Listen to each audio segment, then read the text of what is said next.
I've reviewed thousands of YouTube channels and I can nail it down to about 3 reasons why nobody is watching your videos and why YouTube is not going to recommend it to more people. Trust me, once you know what these 3 things are and you start working on how to improve them, you'll definitely not only see more views on your videos, but you will start to see your videos reach more people and your impressions increase as well. The biggest problem that I see is the marketing package of the video. Here's the thing, if your video is not going to get people to stop the scroll, to click on it and watch it, YouTube's not going to put your videos in front of anybody because that is incredibly important real estate. YouTube's goal is to get people to click on a video, watch it, and to keep them watching videos. And if they're putting your video out there on the homepage in search and suggested and nobody's clicking on your video because it looks boring and the thumbnail and the title is lame, don't worry, nobody's going to find it because YouTube's going to bury it. So what is the marketing package of your video? Your title and your thumbnail. So when I look at people's YouTube videos and I do audits of their channels, which I do for my clients every single month or whenever they want one, I look at their most recent videos, like the last 4 to 6, their click-through rates. And if their click-through rates are under 3%, there's an immediate red flag for me. I'm going to need to help them figure out a way they can get that click-through rate up. Now, when I teach my clients in my YouTube coaching experience how to plan their videos, one of the very first things I tell them to do is come up with a title and thumbnail concept before they even start creating the content. Because what most people do who aren't familiar to YouTube is they create these videos, and as they're uploading them to YouTube, then they think about the thumbnail. But if you can't think of a really good title and thumbnail or a way to get people to stop because they have FOMO, if they're not going to watch that video, their curiosity is piqued if they see that video, or they see the value in watching that video, there's no point in doing that video. So you've really got to come up with that title and thumbnail concept first before you move forward scripting any videos. And that's what I teach people in my program to do first. Some of the biggest mistakes I see with the thumbnail, because the thumbnail is the image, and that's what's generally going to get people to stop the scroll first. And what I see is the thumbnails are super cluttered. So there's like a lot of text or icons or just a lot of stuff on that thumbnail. So it's hard for the eyes to figure out where to focus. I also see people just repeating the exact same text on the thumbnail that the title is, which is not what we want to do. We want to use the text on the title to scream out, stop and read me, and then read the title, right? The thumbnail should start the story and the title continue the story so that they will want to click. Here are some of my best performing thumbnails in the last 90 days. When you log into your analytics, I'm pulling up the last 90 days. If I go here to see more, I can scroll down here and look at my impression click-through rates to see where are my highest ones. So right here, this is a really old one, so I don't like to use that as an example, but something that's more recent for me, a 5.2%. This is one I did this year, and the same thing with this one. This is a 4% as well. So I can click on this. Let's look at the analytics and figure out what is making this click-through rate higher. So the first thing is, I know after doing this a while that when I have a color-coded calendar in a laptop like that, that tends to get a higher click-through rate. I've done multiple videos like this and I've seen it every single time. The other thing I'm going to look at too is what was the title? How to create a content calendar for all your social media needs. So I do have a how-to here. That's probably something I want to keep in mind. If we go back to the other video that was the marketing trends, I did not have how-to in that particular title. So I would want to figure out how could I replicate this one. And now this says content marketing. This says create a content calendar. This could also signal to me that anything about creation content marketing is something good. Now, I will say completely different is this particular video where there was no strategy behind it, just me sharing some behind the scenes information. And I just put the text, I closed it, and then why I walked away from my YouTube agency. So you can start to see how did this image grab people's attention first. It says, I closed it. And then they see why I walked away from my YouTube agency. No one talks about this. Even the same thing with best content calendar. And they see, oh, it's color coded. And then how to create a content calendar for all your social media needs. So those are the things you want to look at. Now, if we look at things that didn't do so well, like this 3% one, okay, I realize the make your video look professional. Shoot your first YouTube video like a professional. Probably didn't need to say professional twice. Probably could have limited the text there. I think probably the orange, it also blends in. You see how the YouTube background is white and that background is blending in. It's that gray background that doesn't pop. Whereas this one pops a bit more. This one pops pops a bit more so that it grabs their attention when they're scrolling through YouTube. Now I'm curious, share with me down in the comments, do you come up with your title and thumbnail first, or is that something you come up with while you're uploading your video? Trust me, no shame. A lot of people do this. They don't understand that we got to create that thumbnail first. So let me know in the comments, do you come up with your thumbnail first, or do you come up with your thumbnail as you're uploading your video? Now, click-through rate isn't just about the thumbnail. It's also about the title as well. And if your title feels boring, they're not going to click. This is something people really forget too. If it's not calling out your specific viewer, that person is not going to click. And you need your specific person to click on your video so YouTube understands who your content is for. Because as you're getting started on YouTube, and specifically if you are a business owner using YouTube to generate leads, you're not creating videos for the masses. You're creating videos for that very niche audience that's going to buy your course, want to work with you one-on-one as a coach or a consultant, or buy your digital products. And so we don't want the masses, so to speak, clicking on your video. You want the people who will buy from you clicking on the video so YouTube can see, oh, that's the type of person watching this video. Here are more people like that. And that's how you get more sales and more clients using YouTube the right way. You're going to get leads and sales when you focus your content on niche audiences and you call that audience out. For example, I have a client who teaches photographers how to become brand photographers, how to specialize in brand photographers. So she's just not going to create a video on how to onboard your photography clients. That's the masses. She's speaking to a specific niche, people who want to be brand photographers, because she has a coaching program for brand photographers. So she's going to title that video, How to Onboard Your Brand Photography Clients Better. And instead of saying how to book more photography clients, she's going to create a video called How to Book More Brand Photography Clients. She's not creating content for the masses of photographers, but for those people who want to be brand photographers, because she can help them in her coaching program. So that's very important to think about when you are creating titles. The more general and generic your title is, the less likely you're going to get the right people clicking, and the less likely you're going to see leads and sales from YouTube. The next reason why your videos aren't getting views and YouTube's not pushing it to more people is your content's no good. We need to be real with ourselves when we're critiquing our content. And fortunately, YouTube provides us so many great analytics to really understand what's going on our channel. And it's literally telling us what we need to do to get better. And when you are trying to figure out is your content good or not, your audience retention graph will be the truth. If you go to your audience retention graph and you can't get 20, 30% of people to the end of your video, you have a problem. If you are losing 60, 70, 80% of people in the first 30 seconds of your video, you have a problem. Like I said, YouTube is going to push content that people are clicking on, but YouTube also needs people watching those videos as well, because that's a signal to YouTube you've created quality content. Also, if people are watching your videos, YouTube is able to put more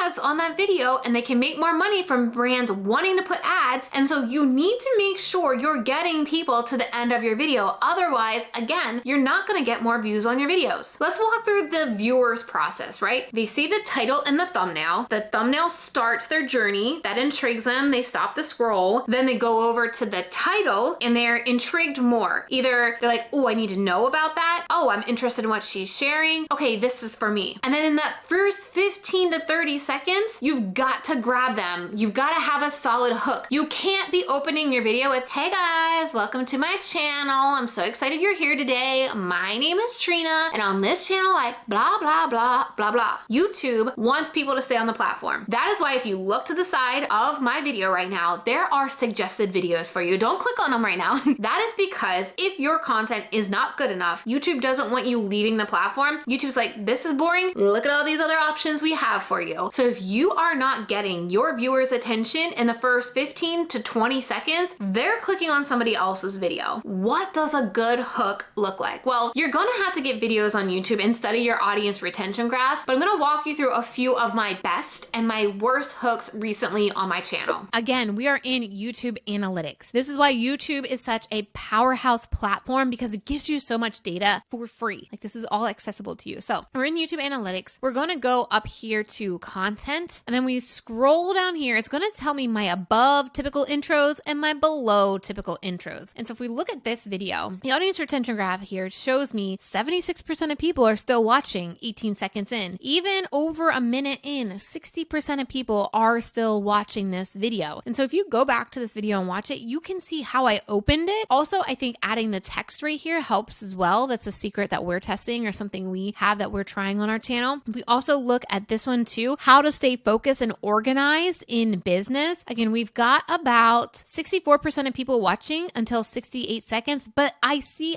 significant drop off. What did I do here? This is something I will probably review and analyze as I shoot my next batch of content, because in 25 seconds, I had 67% of people still watching, but from 25 seconds to, let's even look at, almost 45 seconds later, I've dropped almost 10% in audience retention. So I would want to figure out what I was doing to ensure I keep people watching. Now, here are below typical intros. These ones you can see, okay, in 33 seconds, almost 50% of people left. That is a problem. So I could use this as a lesson and look at, what did I say? How did I open this? How did my hook tie in with the title and the thumbnail? Did it make sense? Did I deliver on value? What did I do differently in this video as opposed to these videos? Same thing with that content calendar. Remember, we said it had a high click-through rate, but when we look at audience retention, in the first 22 seconds, I've lost almost 50% of people. So this is what you need to be looking at to figure out how to make your videos better and how you need to think through this data to improve your videos. Now, the hook is where you're going to lose the most audience retention, but you also have to make sure you're not boring throughout your videos, so you keep seeing a decline in your audience retention. So when you're looking at your audience retention graphs, figure out, are there any spikes? What are you doing during that time that people are wanting to watch or watch again? Are you drawing the content out that's too boring and that's why you see a steady decline in your audience retention? I would honestly set a goal of looking at the last 20 seconds of your video. Do you have, I would shoot for at least 30 to 40% of people still watching your video by that last 20 seconds of your video. If you can do that, you know that you've got solid content and you don't have to worry about having bad content. A huge reason why no one's ever gonna find your videos and YouTube's not gonna recommend your content is because the algorithm doesn't know who's the best person for your video. Remember I talked about when you're marketing your video and you need to put in who this specifically is for, like brand photographers versus photographers? If you can be clear to the algorithm who to put your videos in front of, it will find more of those people. But if YouTube can't understand who your audience is, it's just gonna be throwing spaghetti at the wall trying to find some audience that sticks. Some people will click on it, some people won't. Maybe some people click on your third video, but those people that clicked on your third video don't click on your fifth video, and the people that clicked on your fifth video don't click on your fourth video. And the algorithm has zero idea who is the best person for this video. And remember, the goal of YouTube is to put the most relevant content in front of the right people. So what are people most likely to watch? And I do want to address, you're probably thinking, well, Trena, I want to talk about a lot of things. I'm multi-passionate. I don't want to be held to this box. Well, listen to me. You can talk about multiple things. You just need to find the through line for the specific audience you are talking to. You can't one week talk about how you organize your refrigerator and then the next week talking about how to write a strategic sales page or your favorite Instagram strategy for booking more clients, and then the next week doing a clean with me video. The algorithm literally has no idea who your content is for, and you are confusing the people that are clicking on your video. Just think about it. Somebody found your video about sales pages and they're like, wow, this is amazing. I really like that she's speaking to business owners. And then they see your video about organizing your refrigerator and like,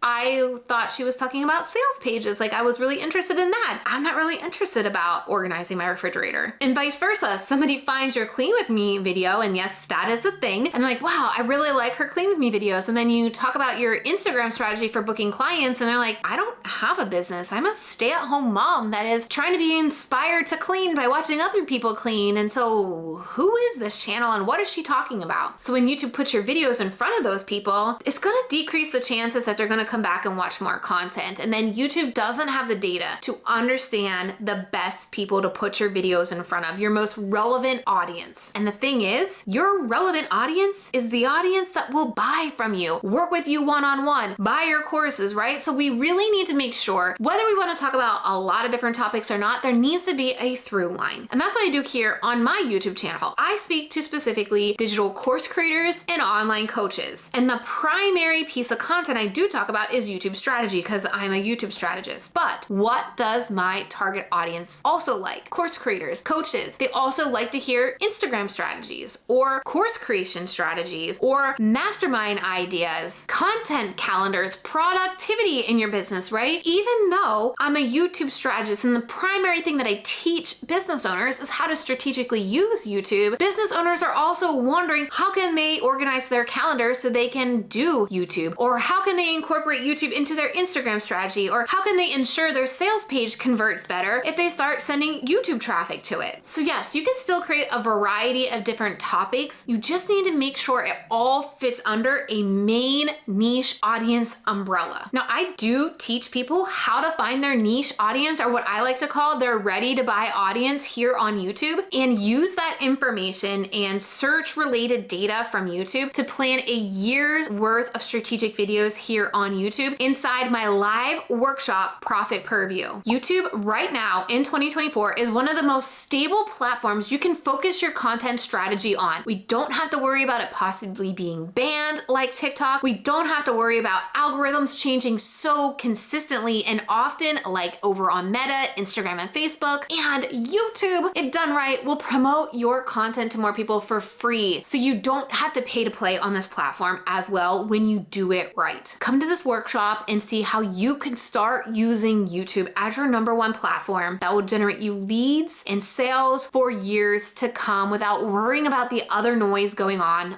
those platforms. I will show you a way to set up a simplified, sustainable 1 video a week game plan here on YouTube so that you're not creating so much content and feel like you're burning out over the amount of content you're creating and not really seeing more sales, more revenue, more clients, more email list subscribers coming into your business. Grab your seat at my next live workshop at trenalittle.com/PPV. And at the end of this 1.5 hour workshop, yes, it's over an hour and a half. It is meaty content. You'll know how to build your strategy. But at the end, I do about a 30-minute Q&A session, but I will hang on as long as I need to answer every single one of your questions that you have about your YouTube strategy. So don't miss this. I do want to dive into everything a business owner, course creator, coach needs to understand about YouTube if they have decided I'm dedicating my content strategy to YouTube and I want to level up. I want to dedicate growing and seeing results from YouTube. So in my next video on the screen right now, I'm laying it all out on the table. Exactly what equipment you need, how often you need to film, what editing software you need, what the ultimate time commitment is going to look like, and how you can start incorporating it into your current schedule. Click that video to see how you can start YouTubing as a business owner for more leads and sales.